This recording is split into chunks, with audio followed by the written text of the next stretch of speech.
warahmatullahi wabarakatuh. Saya Clarissa Diva Isdayanti dengan NIM belakang 018. Di sini saya akan mempraktekkan tentang distosia bahu. Apa sih distosia bahu itu? Jadi, distosia bahu merupakan keadaan di mana bahu anterior tidak bisa melewati atau tertahan di bagian simfisis pubis. Lalu, apa saja sih diagnosa untuk menentukan distosia bahu? Nah, untuk yang pertama adalah turtle side atau kepala menempel pada bagian perineum ibu.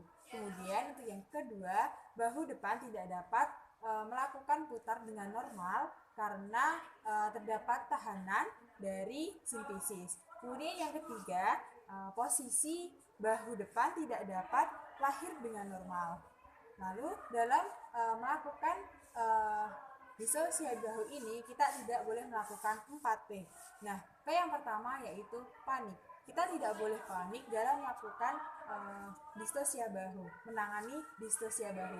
Kemudian P yang kedua yaitu pulling, artinya tidak boleh menarik kepala bayi. Yang ketiga yaitu pushing, yaitu tidak boleh mendorong fundus atau kristeller. Kemudian untuk yang keempat yaitu pivoting, tidak memutar kepala secara tajam dengan kolesigi sebagai tumpuan. Nah, untuk praktek ini tata laksana ini saya menggunakan buku panduan dari Poltekkes. Selanjutnya, untuk melakukan penata laksanaan distosia bahu, kita membutuhkan asisten bidan dan meja resusitasi. Selanjutnya, kita melakukan suntik lidokain 1%, melindungi pada bagian sini. Kemudian kita suntikan, diaspirasi, kemudian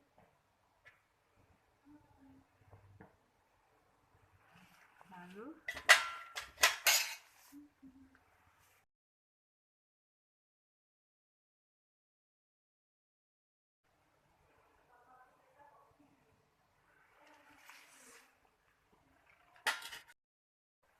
memposisikan ibu dengan posisi terlentang semifaular, kemudian meminta ibu untuk menekuk kedua tungkainya dan mendekatkan lututnya ke arah dada, dan meminta bantuan kepada asisten untuk menekan fundus kedua lutut ibu. Ini merupakan manuver Macrobird. Nah, ketika posisi ini, saat ibu terasa terdapat his, meminta ibu untuk menerang. Nah, karena kondisi ini tidak berhasil, maka langkah selanjutnya yaitu suprapubis pressure. Nah, asisten minta tolong DGG.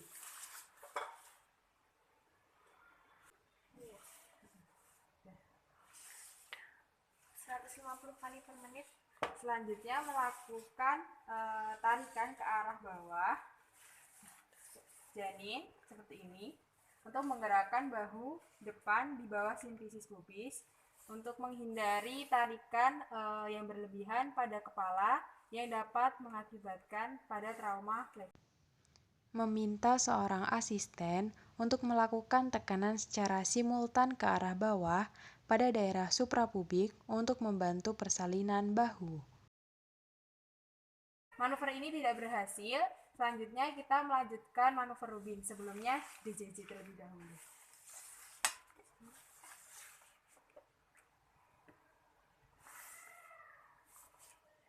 ...155 kali per menit. Selanjutnya minta pasien untuk menekan pada bagian simfisis.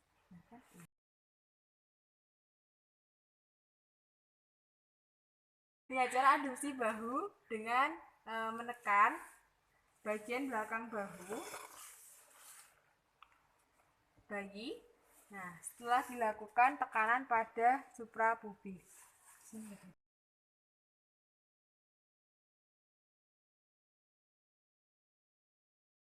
Apabila manuver ini tidak berhasil, maka kita lanjut ke wood screw manuver. Sebelumnya di DJJ terlebih dahulu.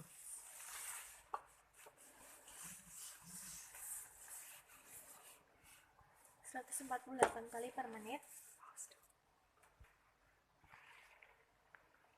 Posisinya seperti Melakukan penekanan pada suprapubik ke arah bawah, kemudian putar bahu belakang bayi dengan kedua jari tangan operator ke arah depan sehingga lahir bahu belakang.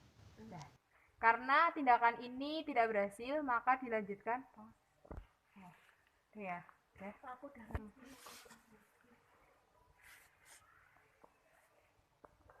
148. Ini manual removal of posterior, menyusuri di bawah siku, menekan fosa, kemudian refleksikan ke dada, meraih lengan depan atau jari-jari.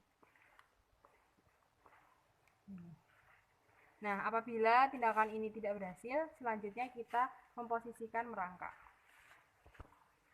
Nah, untuk posisi ini seperti persalinan normal, tapi kita melakukannya dari atas terlebih dahulu, seperti ini, lalu ke bawah. Nah, apabila tidak berhasil, kita melakukan kleidotomi pada bayi. Nah, karena tadi tidak berhasil, maka kita harus mematahkan bagian clavicula, bisa satu atau keduanya. Tangannya.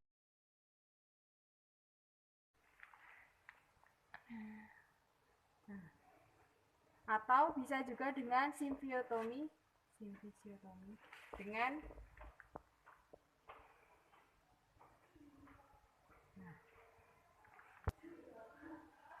apabila tindakan semua itu tidak bisa dilakukan, maka tindakan yang terakhir adalah dengan merujuk pasien dan akan dilakukan manor Zavanelli, yaitu memasukkan kembali kepala bayi ke dalam pelvis dan segera dilakukan seksio cesaria.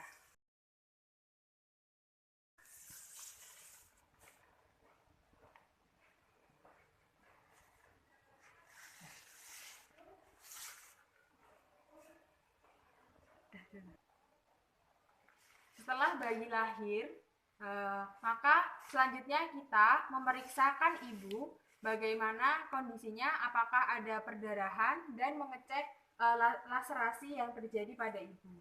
Nah, selanjutnya kita mengecek keadaan bayi, apa saja perlukaan yang terjadi. Lalu kita sampaikan kepada ibu apa saja yang kita lakukan selama bayi mengalami distosia bahu. Dan yang terakhir yaitu mendokumentasikan penata laksanaan. Sekian dari saya. Wassalamualaikum warahmatullahi wabarakatuh.